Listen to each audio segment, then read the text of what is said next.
नहीं यार, अब वीडियो से अच्छा ना यहाँ पहले समझ के देखो, उसको घर जाके कर दो, फिर एरर भी आते, फिर बंदा खुद दिमाग में वीडियो देख के तो फिर आसान है, कोई इतना मुश्किल नहीं है। पुराना ही कोर्स हमने कल किया था।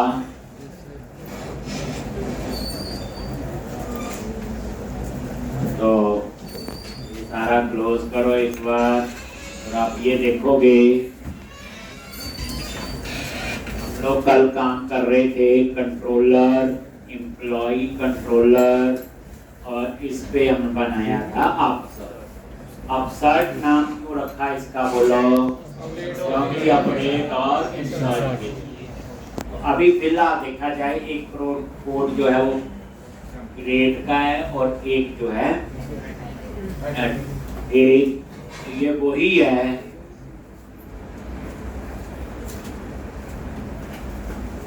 एक और ये आपका आ गया एक। तो अब आपने क्या करना है,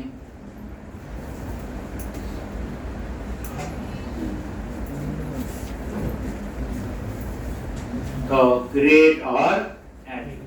अब यहां से अपसर्ट गो टू व्यू, आगे हम यहाँ पे कोड लिखना शुरू कर। एक बार ये रन भी कर लो।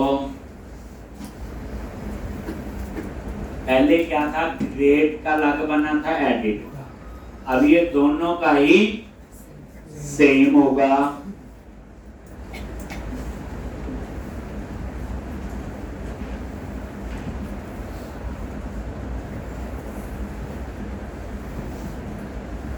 एम्प्लॉय लिस्ट,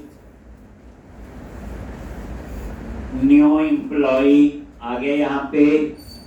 तो अब आप लोग क्या करते हो, अपसर्ट @model एक, और यहाँ पे नेम स्पेस मॉडल कौन सा, एम्प्लॉय एक। अब यहाँ पे आ जाओ आप लोग, ये व्यू बैक करेंगे यूज एप्लीकेशन में, तब समझेंगे क्या होते हैं। ठीक, अब यहाँ पे एक वेरिएबल ले लिया टाइटल। जैसे क्या होगा सोचो, ग्रेड के केस में टाइटल होगा न्यू एम्प्लॉय, एडिट के केस में टाइटल होगा एडिट एम्प्लॉय, यही होगा।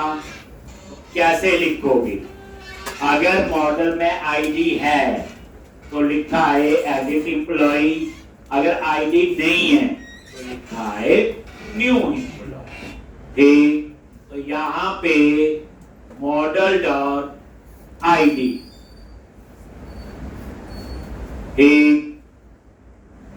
Is not equal to 0। अगर आईडी 0 नहीं है, देन क्वेश्चन मार्क, ये टर्नरी ऑपरेटर है। क्वेश्चन मार्क के बाद ट्रू कंडीशन है, मतलब अगर आईडी 0 नहीं है तो यहां पे आपका टेक्स्ट हो जाएगा टाइटल एडिट एम्प्लॉय, अदरवाइज यहां पे आ जाएगा न्यू एम्प्लॉय।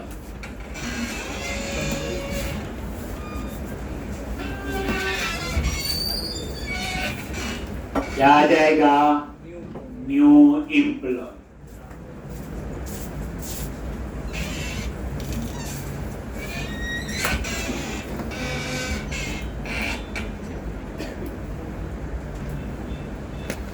एक एडिट एम्प्लॉय और ये टर्नरी ऑपरेटर होता है बच्चे, सिंगल लाइन में इफ एल्स लिखते हैं। अगर ये मुझे टर्नरी ऑपरेटर याद नहीं आता तो मैं लिखता if model dot ID is not equal to 0, तो ये काम करे, एल्स ये काम करे। तो ये वही है, model dot ID is not equal to 0। ये जो कंडीशन होती है ये ट्रू होती है। क्या होती, ट्रू। और ये वाली कंडीशन जो होती कॉलन के बाद फॉल्स। तो इस तरह से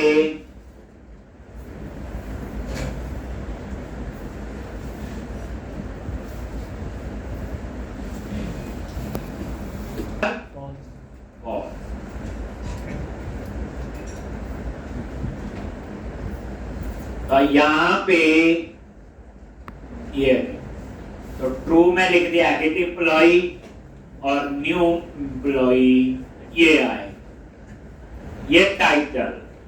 इसी तरह से वेर यहां पे सेव अपडेट। अब लास्ट में जो बटन है क्रिएट के केस में सेव आएगा, एडिट के केस में अपडेट। तो यहां पे क्या लिखोगे, model dot ID is not equal to 0, is not equal to 0। अगर 0 नहीं है तो अपडेट आएगा, अगर 0 है तो सेव आएगा। ये टर्नरी ऑपरेटर ध्यान से सिंगल लाइन में इफ एल्स लिखना है, ठीक। तो ये हमने यूज कर लिया। अब आप नीचे यहां पे आ गए और यहां मैंने लिख दिया टाइटल। ये variable class tax hyphen primary tax hyphen centre. अब बात समझ आ गई होगी, ठीक। और ये देखो रिफ्रेश, यहां पे आएगा अभी न्यू एम्प्लॉय, क्योंकि अभी आईडी 0 है।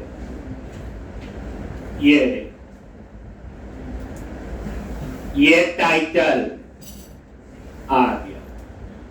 अब उसके बाद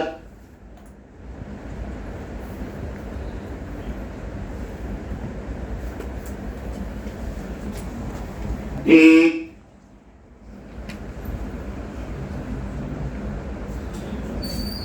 अब यहां पे क्या लिखना है, @ यूजिंग किसके लिए होता, डिस्पोजेबल ऑब्जेक्ट्स के लिए।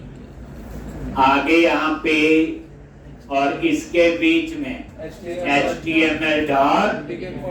अब बिगिन फॉर्म में अगर कुछ ना दो तो बाय डिफॉल्ट जो आपका ये एक्शन अपसर्ट है तो अपसर्ट के एक्शन पे ही जाएगा जब वो पेज सबमिट होगा।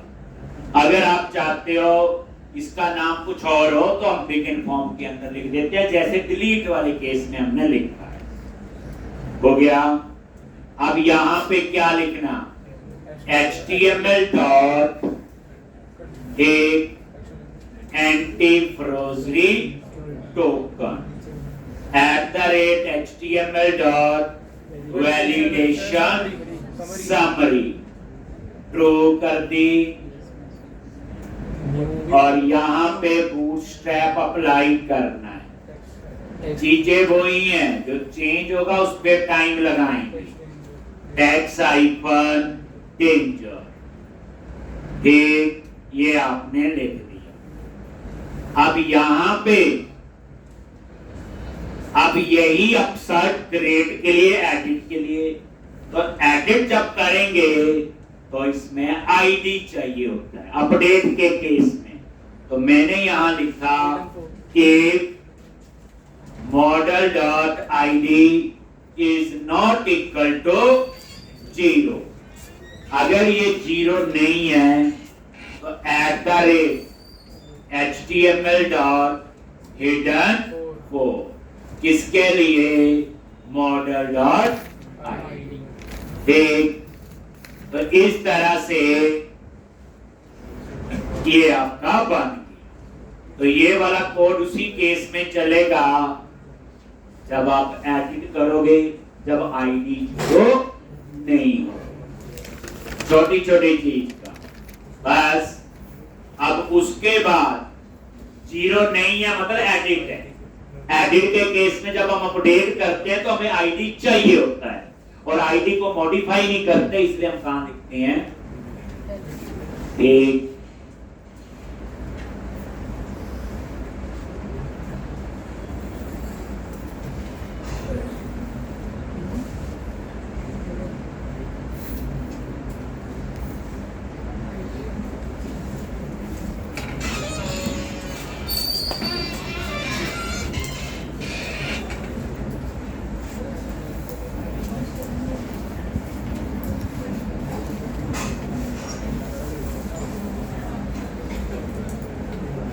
अब यहां पे क्या लिखोगे?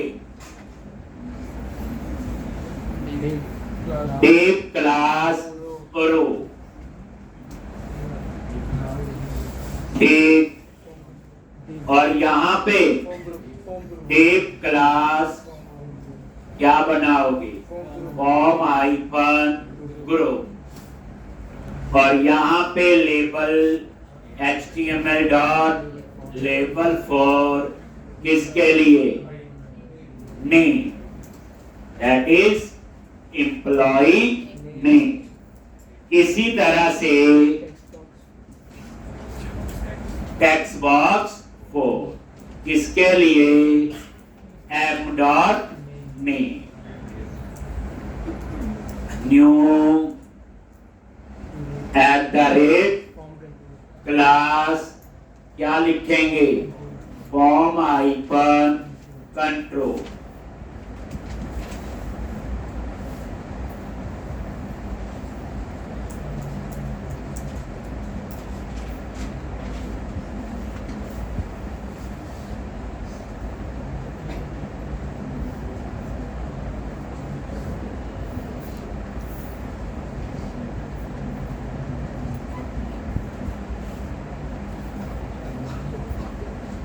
ठीक, और यहां पे HTML डॉट वैलिडेशन मैसेज वो m डॉट नेम, और यहां पे new @ class text hyphen danger.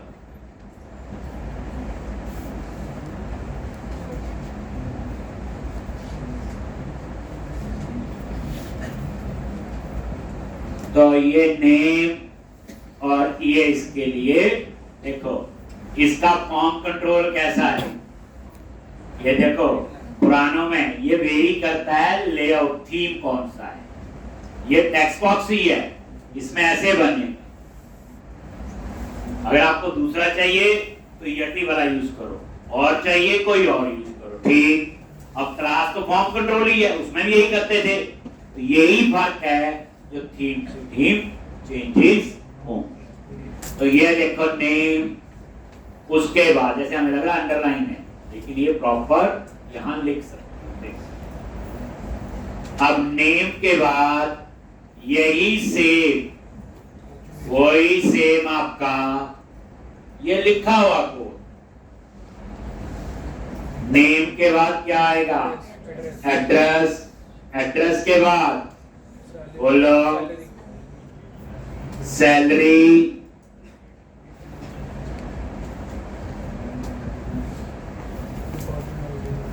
Salary,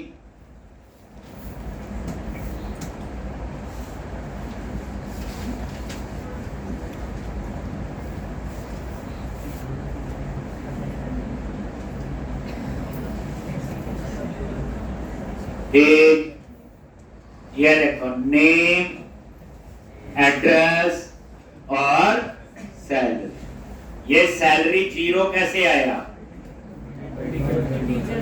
मैंने कहा लिखा है इंटीजर है तो 0 आए। तो ये किस वजह से आ रहा है? जो ये मैंने लाइन लिखी, अगर ये लाइन नहीं लिखूंगा तो 0 नहीं आएगा, क्योंकि इसने एम्प्लॉय क्लास का ऑब्जेक्ट बनाया, डिफॉल्ट कंस्ट्रक्टर कॉल हुआ और डिफॉल्ट वैल्यू उसने सेट कर दी। वो पढ़ा है कि डिफॉल्ट वैल्यू 0 होती है, वो पढ़ा है पर लिखी तो नहीं हमने। तो जब आपका डिफॉल्ट कंस्ट्रक्टर कॉल होता है तब ये काम होता है। ठीक, तो नेम, एड्रेस, और सैलरी। उसके बाद क्या है? Department ID. तो पेस्ट किया, लो जी, डिपार्टमेंट आईडी, यहां पे डिपार्टमेंट आईडी, यहां पे डिपार्टमेंट आईडी, वही लिख रहे जो हमें आता है। इसी तरह से यहां पे डेजिग्नेशन आईडी, यहां पे डेजिग्नेशन आईडी, और यहां पे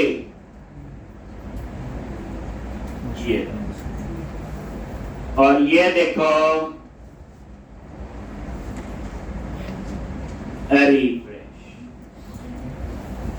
लेकिन यहां डेजिग्नेशन आईडी आ रहा है, डिपार्टमेंट आईडी लिखा हुआ हेडिंग में, और ये लिखा आ रहा है डेजिग्नेशन आईडी। तो मैं चाहता हूं यहां लिखा है डिपार्टमेंट, नीचे लिखा है डेजिग्नेशन, क्योंकि यहां जो दे रहा है वो क्या आ रहा है? Department ID, designation ID. और इस तरह से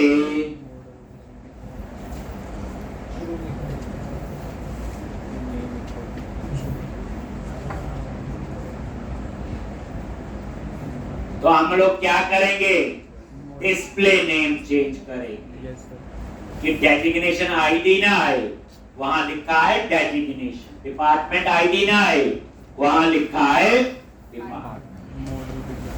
तो क्या करोगे? मॉडल में जाओ। इसके लिए मॉडल, ये समझ आ गया सारा? पिछले में किया हुआ मॉडल्स पे गए, एम्प्लॉय,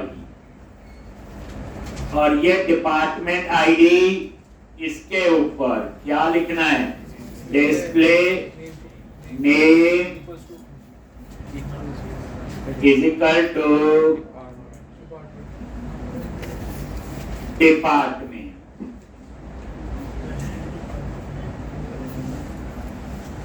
और यहां पे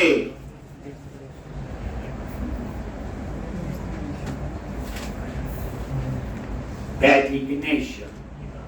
दोनों में डिस्प्ले नेम चेंज कर दिया, इसलिए बनाया गया था कोड ऑन डिमांड, जब जरूरत हो। ये नहीं पहले लिखना ऐसे चाहिए ऐसे लिख लो।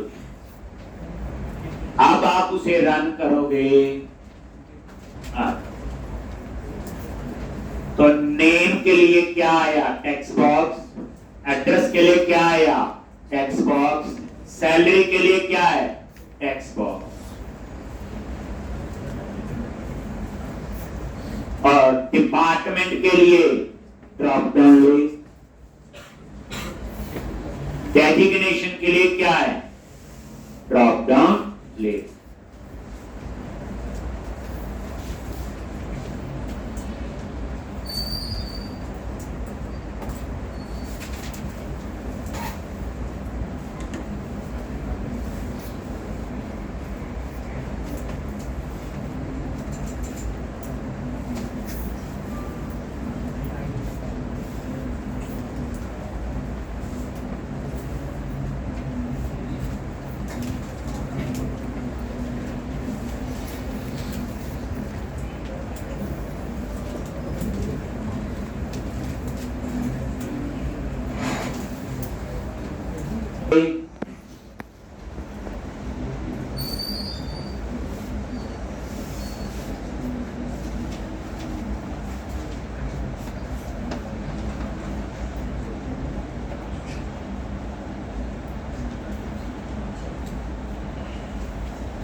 तो डिस्प्ले नेम का आप देखोगे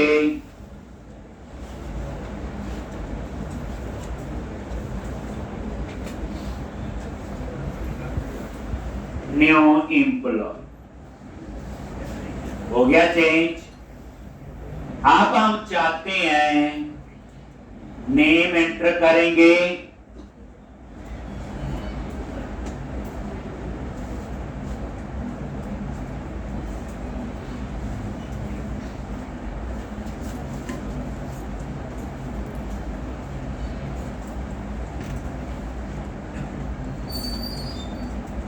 यहाँ पे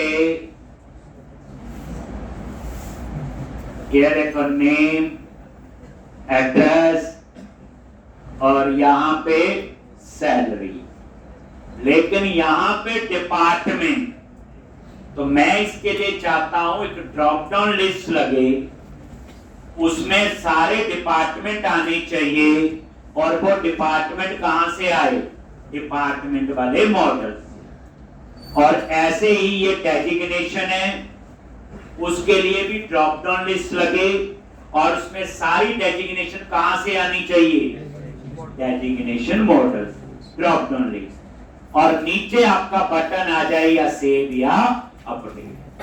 ठीक, तो पहले आप यहीं पे डिजाइन पे, तो यहां ड्रॉप डाउन लिस्ट की कहानी समझने से पहले लास्ट में tape class form icon group,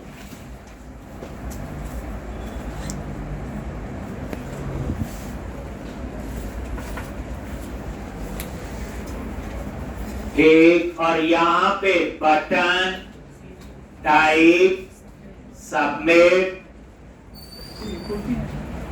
ये भी करते हैं, नहीं सीख लो कुछ क्लास बीटीएन आइकन इन्फो, और इसके बीच में वो वेरिएबल एक्सेस कर लिया जो ऊपर था, सेव या अपडेट।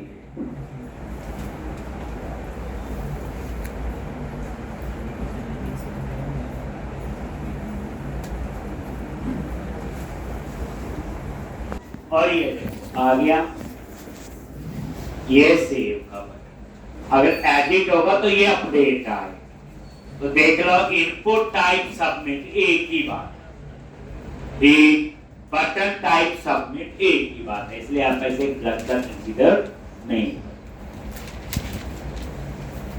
ठीक, अब उसके बाद वैलिडेशन भी साथ में लगानी है, क्लाइंट साइड।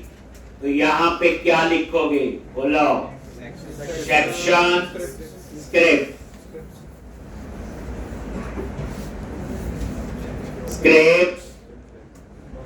और यहां पे, और ये स्क्रिप्ट आपका क्या है, रेंडर सेक्शन का नेम है, जो कहां दिया हुआ, व्यूज के अंदर, शेयर्ड में और लेआउट में, ऐसे नहीं पे कुछ भी लिखना ये, ठीक। और इसका नेम क्या आपका, स्क्रिप्ट में एस स्मॉल में, आप इसको भी क्या कर दो, एस स्मॉल। अब उसके अंदर वैलिडेशन वाला बंडल कॉल करना है। क्या कॉल करना है, वैलिडेशन वाला बंडल। तो यहां पे आगे, और जो वैलिडेशन वाला बंडल है वो कहां से कॉल करोगे, बोलो, ऐप स्टार्ट बंडल कॉन्फ़िग, और ये आपका आ जाएगा ये, ठीक। और ये बंडल आपने यहां पे पेस्ट,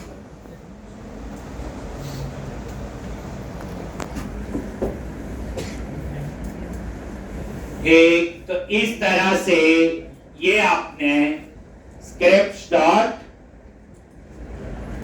रेंडर, और ये बंडल आपने यहाँ पे बता।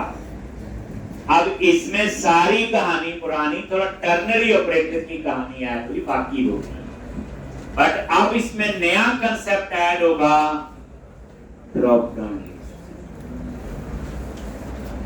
तो पहले समझेंगे और फिर हम लोग उस पे आएंगे, क्या कहानी है और क्यों बनानी पड़। ड्रॉप डाउन लिस्ट देखे होंगे आपने, ठीक।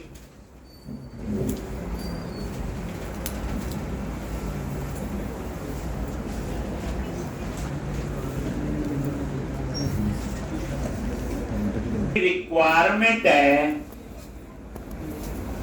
यहां ड्रॉप डाउन लिस्ट में डिपार्टमेंट आए और डेजिग्नेशन। तो पहली बात है हमने क्या किया हुआ कि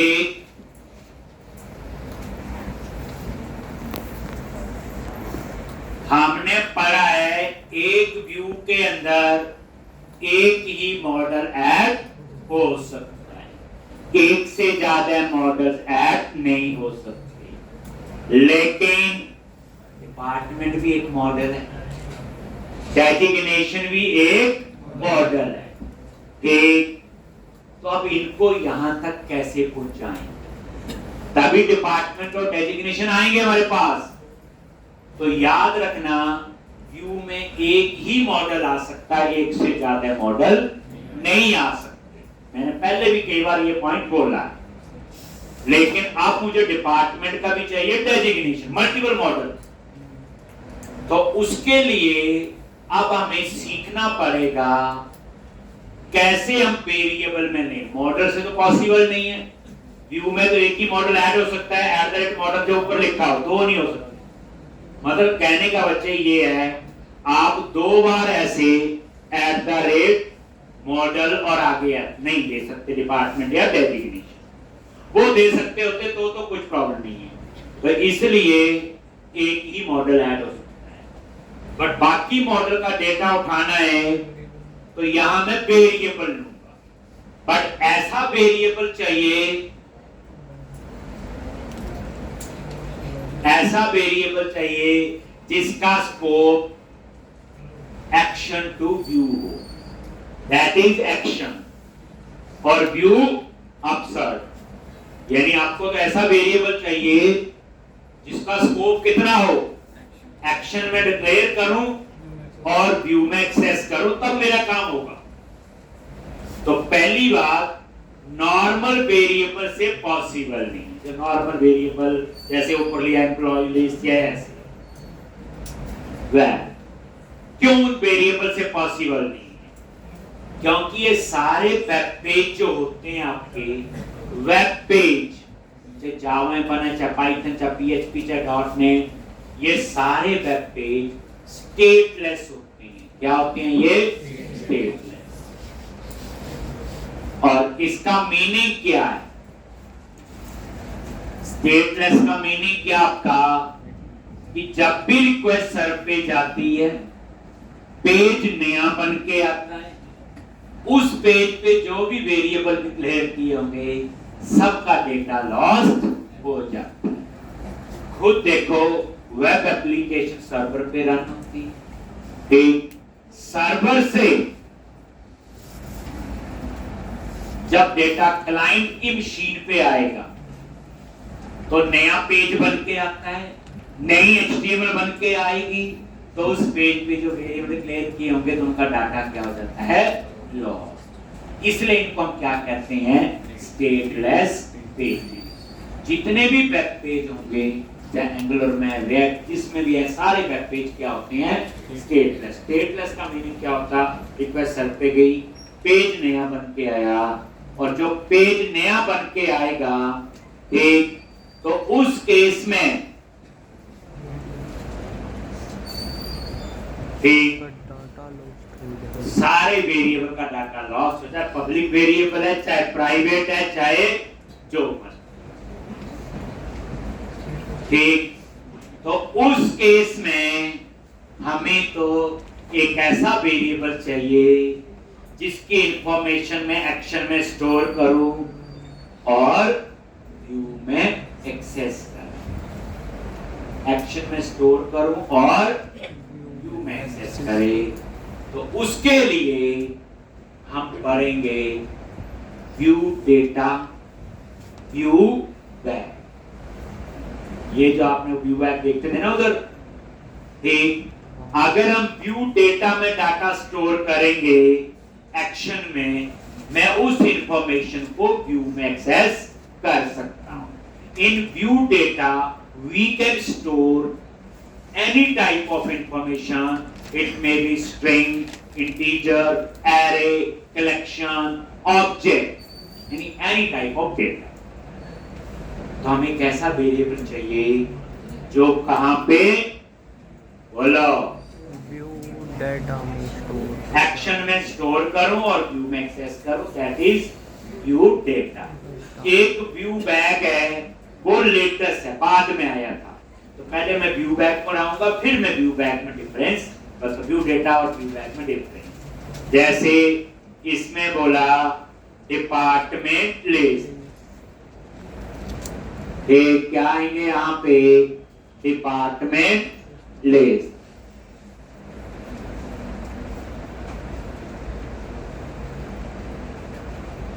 ठीक, अब इसमें ये ऐसे है और यहां पे क्या लिखोगे, कॉन्टेक्स्ट डॉट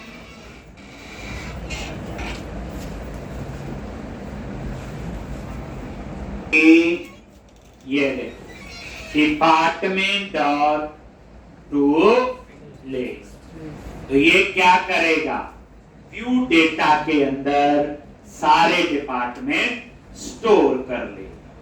इसी तरह से view data DSG list, DSG list और context dot designation dot to list, और इस तरह से ये आपका डिपार्टमेंट लिस्ट आ गए और डेजिग्नेशन लिस्ट। ठीक, तो यहां पे कहां स्टोर करेंगे, एक्शन में। एक्सेस कहां करेंगे, लेकिन पूरी कहानी समझो, इसकी रिक्वायरमेंट क्यों पड़ी। कोई पूछे जी भाई व्यू डेटा क्यों यूज कर रहे हैं, आप क्या बोलोगे,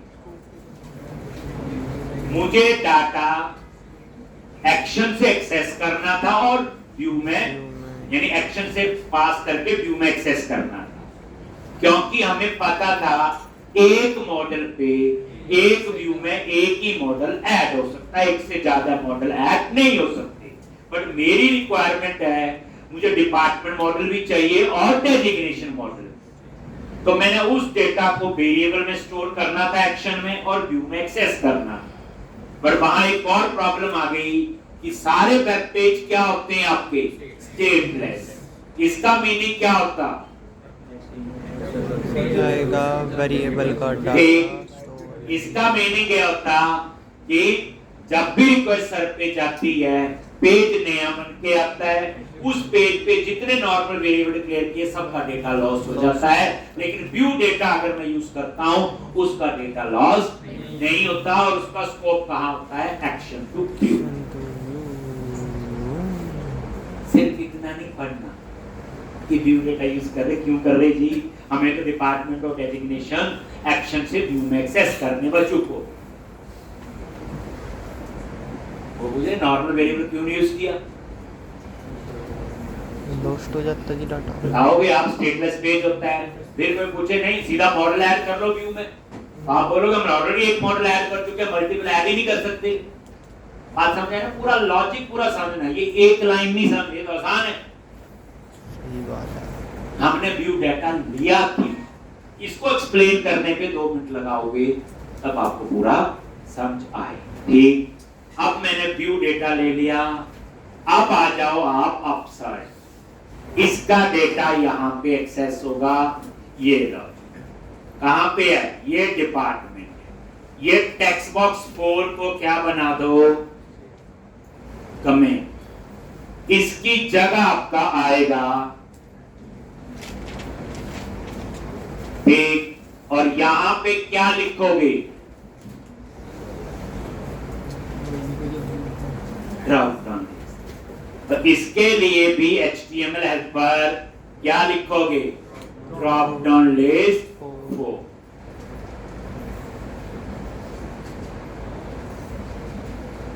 बस टेक्स्ट बॉक्स 4 की जगह ड्रॉप डाउन लिस्ट 4। ध्यान से, किसके लिए है, m dot department ID comma. अब यहां पे इसमें जो डेटा आएगा तो वो उसके लिए क्या यूज करोगे? Select list. क्या यूज करोगे? New select list. और ये जो सेलेक्ट लिस्ट है, इसमें कहां से डाटा आएगा? व्यू डेटा, जो मैंने अभी आपको बताया। और उसका नाम क्या है डिपार्टमेंट वाले का? अब देखो एक्सेस हो गया यहाँ पे टैब प्लेस। लेकिन यहां आपको टाइपकास्ट करना पड़ेगा। व्यू डेटा को नहीं पता ये कलेक्शन है, व्यू डेटा को नहीं पता। हमने व्यू डेटा में क्या लिखा? To list. तो ये लिस्ट भी लिख सकते हो, आई इनमरेबल भी लिख सकते हो। ठीक, तो यहां पे क्या आ गया? मतलब व्यू डेटा को तो नहीं पता ना, तो फिर इसके बाद इसको टाइपकास्ट करो। कैसे? एज, और इसमें मैंने आई नंबरेबल की जगह जान के लिस्ट यूज किया क्योंकि वो हमें आता है। ठीक, आप ये नजर मारो ना बच्चे, ऐसे गुस्सा नहीं करना ना। ये लिखा है लिस्ट डिपार्टमेंट, आई नंबरेबल डिपार्टमेंट। ठीक, अब यहां पे क्या आएगा? डिपार्टमेंट।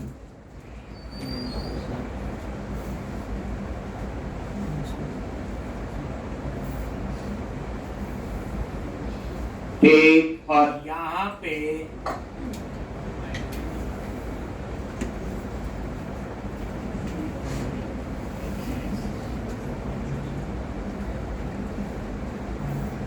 लिस्ट डिपार्टमेंट लिख दिया। तो अब यहां पे आपने क्या करना है? इसका नेम स्पेस, क्योंकि वो एरर दे रहा ना।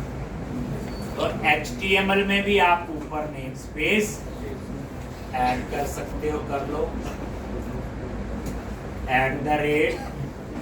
@using, और यहां पे क्या नेम था? इसमें था जी एक। अब यहां देखो,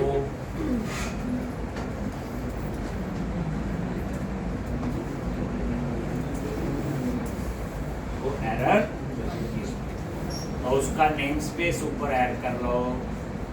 मैंने ये नहीं बोला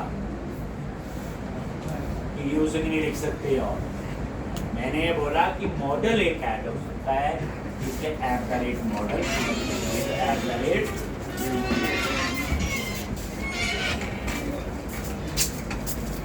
तो यहाँ पे ऊपर आपने वही नेम स्पेस ऐड कर लिया जिसमें वो डिपार्टमेंट क्लास भी टाइपकास्ट कर दिया, क्योंकि व्यू डेटा जो है उसको नहीं पता इसमें कलेक्शन है या सिंपल ऑब्जेक्ट है या स्ट्रिंग है या इंटीजर है। दैट्स व्हाई यहाँ पे ये ऊपर ऐड कर लो, और उसके बाद ये देखो सेलेक्ट लिस्ट में वो एरर चली गई है। ठीक, अब हमने ड्रॉप डाउन लिस्ट की कहानी, सेलेक्ट लिस्ट में रहो, कॉमा, डाटा वैल्यू फील्ड, नीचे लिखा है सेलेक्ट वैल्यू, क्या आएगा? आईडी। डाटा टेक्स्ट फील्ड क्या आएगा? नेम।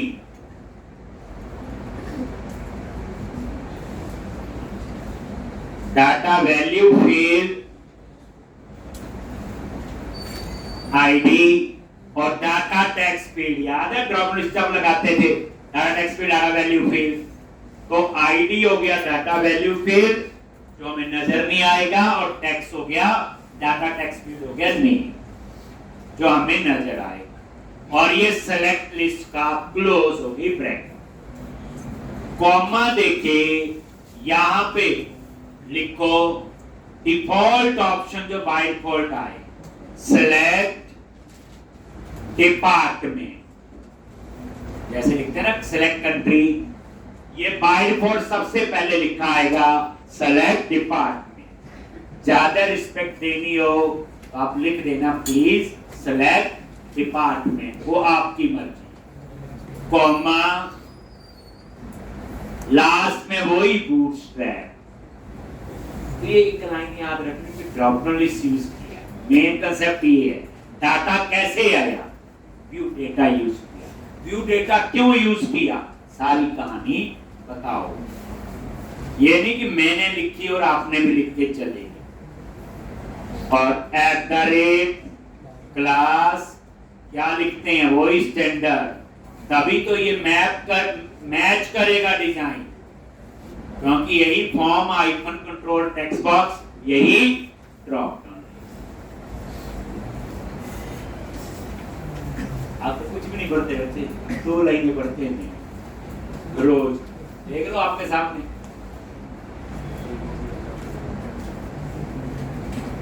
क्या होता है ना कि बड़े गुस्से से देख रहे कि 2 लाइनें रोज, 3 लाइनें याद रखनी भी, आज ये चीज पर यही बना और क्या है, बाकी तो लिखना है, वो तो पहले का कोड ही है। ठीक, अब रन करके हम साथ में देखते हैं कि ड्रॉप डाउन लिस्ट में डाटा आ रहा है कि नहीं। ये लिख लिया बच्चे। फिर हम एक और ड्रॉप डाउन लिस्ट लगाएंगे डेजिग्नेशन के लिए। ठीक, और ये देखो, ये देखो नीचे डिपार्टमेंट लिखा गया, सिलेक्ट डिपार्टमेंट, और क्लिक किया, डिपार्टमेंट्स आ गई। ये जो डिपार्टमेंट आपने चूज कर लिया। अब ऐसे ही डेजिग्नेशन के लिए चलो दोबारा से यही आ जाओ नीचे, ये कमेंट बना दो, अभी रिवीजन होगी बैठे बैठे। लॉज क्या लिखना है यहाँ, बोलो @html drop down list for m designation id। New select क्या लिख दिया मैंने, लॉज डेजिग्नेशन id, कॉमा न्यू बोलो सेलेक्ट लिस्ट, और यहाँ क्या आएगा जी, टेक व्यू डेटा, और क्या की दी है, TSG लिस्ट, जो भी वहां दिया। देखो अभी हम जाके, आप बोल रही हो मैं लिख रहा हूं, आगे टाइप कास्ट कर दिया लिस्ट, और यहां पे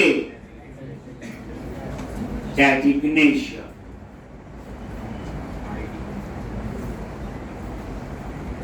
नेम स्पेस सेम है ना मॉडल, इसलिए आ गया, कॉमा देके ID data value field, comma देके name that is data text field. अभी चलो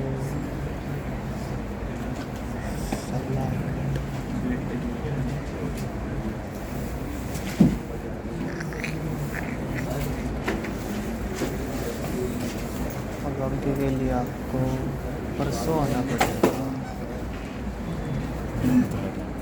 ठीक, तो इस तरह से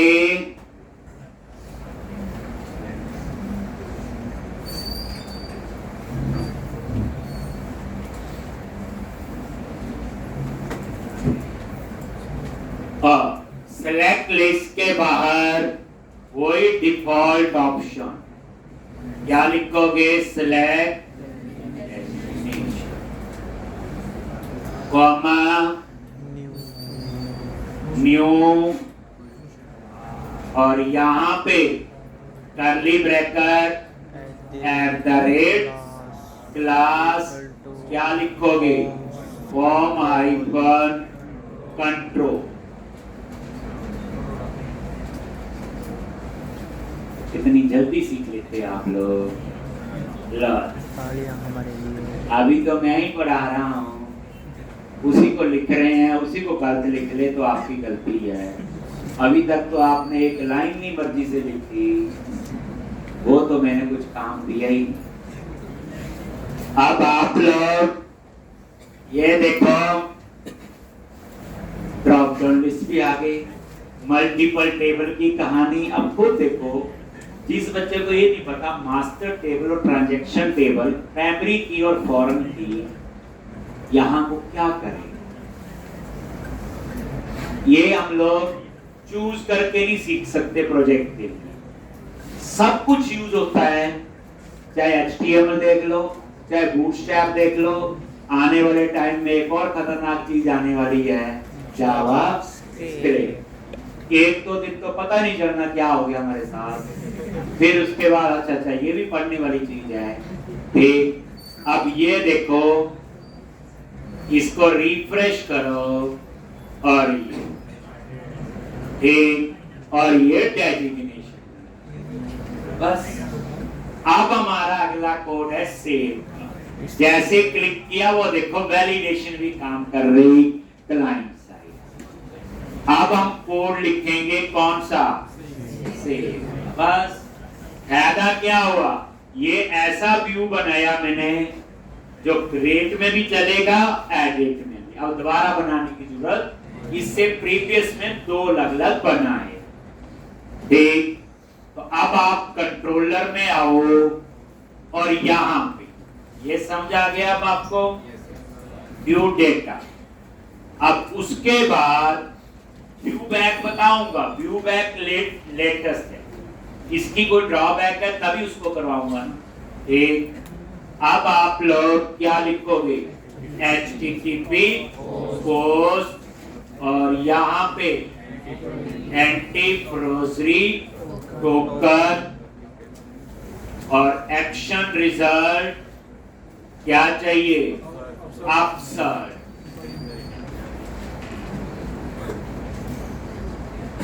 अपसर्ट और यहाँ क्या पास करेंगे, एम्प्लॉई और ये मॉडल पास। अब यहाँ 2 कोड लिखे जाएंगे, एक अपडेट का और एक सेव। ये देखो 2 थोड़ी बनाएंगे, तो सबसे पहले क्या लिखेंगे, if employee null then return HTTP not found, आएगा ऐसे। और उसके बाद अगर नल नहीं तो क्या करोगे, फिर चेक करो वैलिड भी है कि नहीं। क्या पता क्लाइंट साइड की वैलिडेशन फेल हो गई हो, तो क्या लिखते हैं, model state dot is valid. अगर ये फॉल्स है तो वो क्या करे, ठीक, तो वो यहीं से रिटर्न व्यू एम्प्लॉय। हमेशा पहले वो कोड लिखो जो आपको पता है, फिर उसमें कोई प्रॉब्लम आएगी तो फिर उसमें और ऐड ऑन। मुझे पता है यहाँ प्रॉब्लम, लेकिन मैंने नहीं बतानी, जब डिबग करेंगे तब देखेंगे, फिर हम उसका सॉल्यूशन देंगे। अब यहाँ पे अगर ये वैलिड नहीं है तो यहीं से ये बाहर हो जाएगा और उसी व्यू को वो ओपन कर देगा। अगर ये वैलिड है तो फिर हम चेक करेंगे एम्प्लॉय डॉट ID। अगर ये ID 0 है, 0 है, इसका मतलब कौन सा कोड है, सेव का। क्या लिखोगे, एम्प्लॉय डॉट ऐड और एम्प्लॉय, एल्स एक, फिर कौन सा कोड होगा, अपडेट। ये ऐड किसका हुआ, मैंने लिखा नहीं। अगर ID 0 है, 0 किसके इसमें होगा, सेव के लिए, क्योंकि ID ऑटो जनरेट होगा। लेकिन अपडेट के केस में ID होगा।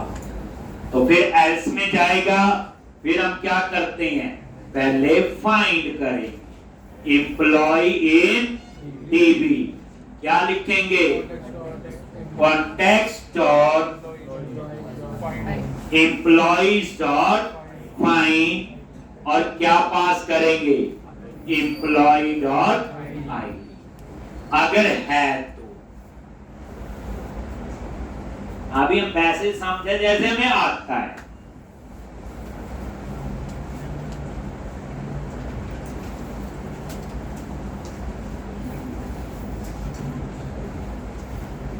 फिर क्या चेक करते, एम्प्लॉय इन डीबी नल है,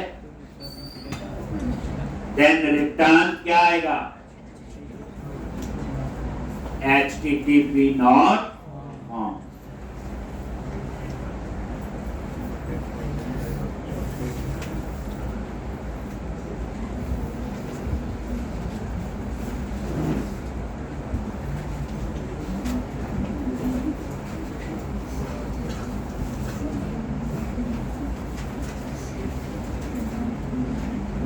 HTTP नॉट ऑन। अगर नल नहीं है, फिर हम अपडेट करेंगे क्या, एम्प्लॉय इन डीबी नेम, और वो नेम कहां से आएगा, व्यूज। राइट हैंड साइड में जो एम्प्लॉय है वो कहां से आ रहा है, व्यूज। इसी तरह से एम्प्लॉय इन डीबी एड्रेस, ये employee in dB salary,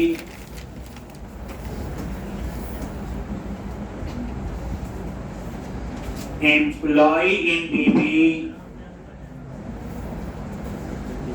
name change हो सकता है, एड्रेस भी, सैलरी भी, लेकिन डिपार्टमेंट आईडी चेंज तो हो सकता है ना। अभी उसका अकाउंट डिपार्टमेंट का कल को सेल्स में, ऐसे ही डेजिग्नेशन आईडी,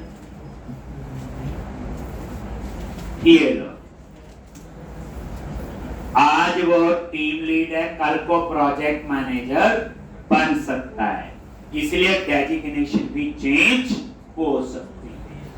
और लास्ट में दोनों इनके बाद सेव चेंजेस, ये मैंने एक बार क्यों लिखा बोलो, एक यहां पे अगर 0 है तो ये वाली लाइन चलेगी, 0 नहीं है तो ये चलेगा, और दोनों में से इफेक्ट तो चलेगा चलेगा, लेकिन दोनों केस में सेव चेंजेस जाएगा। सेव होने के बाद वो कहां जाएगा, रिटर्न, रीडायरेक्ट टू एक्शन, और नेम ऑफ क्या लिखोगे, index.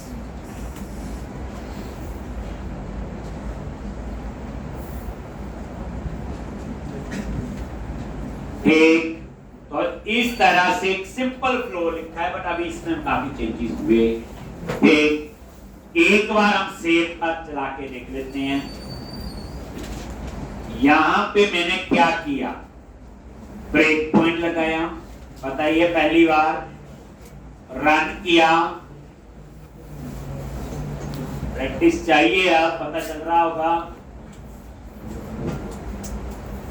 Employ list, new employ, और ये name, address, salary, department, designation और सेल।